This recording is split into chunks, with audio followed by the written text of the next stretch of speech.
Seeing a black and yellow penalty charge notice stuck to your windscreen makes your heart sink, and when you climb back in the car, your next thought is, should I pay or appeal? In a minute, I'll give you 5 strong reasons to appeal your ticket, but first, I need to let you know how important it is not to ignore a Dundee penalty charge notice. It's a long story, but I didn't pay or appeal my PCN, and it ended up costing me £600 after a visit from the bailiffs. That's because unlike parking charge notices, these parking fines are enforceable by law. So when you get a Dundee PCN, you need to act quickly. Ideally, you don't want to pay more than you have to, and if you appeal straight away, it puts your fine on hold. That means if your appeal's rejected, you might still be able to pay the discounted rate. You can appeal online or by post. If you feel your fine was unjust, it's worth appealing. So here are 5 strong reasons to appeal your Dundee PCN. 1. You were within the grace period, so you're entitled to 10 minutes after your ticket expires to get back to your car. So if you were just a few minutes after your allotted time, then you've got a really strong case to appeal. 2. The signs weren't clear, so for example, they were faded, hidden by trees, broken or barely visible. Now you'll need photo evidence to back this up, so take as many pictures as you can and a video if possible.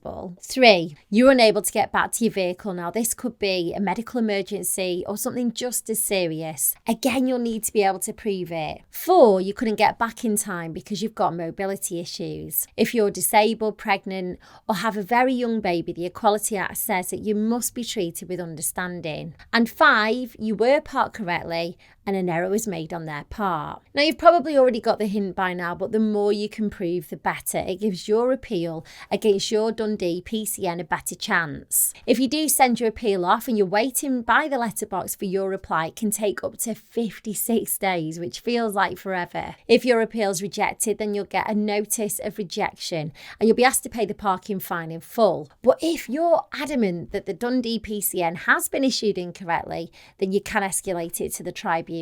However, whatever they decide will be final. If you've had multiple parking fines, your council might be able to set up a payment plan for you, or they might be able to stagger when the individual payments are due. It'll really help your case if you can explain how much you can afford by setting up a personal budget which shows your income and expenditures. If you're wondering if you've got a strong appeal, then you could speak to online solicitors at JustAnswer. You can use their £5 trial to ask as many questions as you want about your Dundee penalty charge notice, and I'll leave that link below the video for you. Good luck!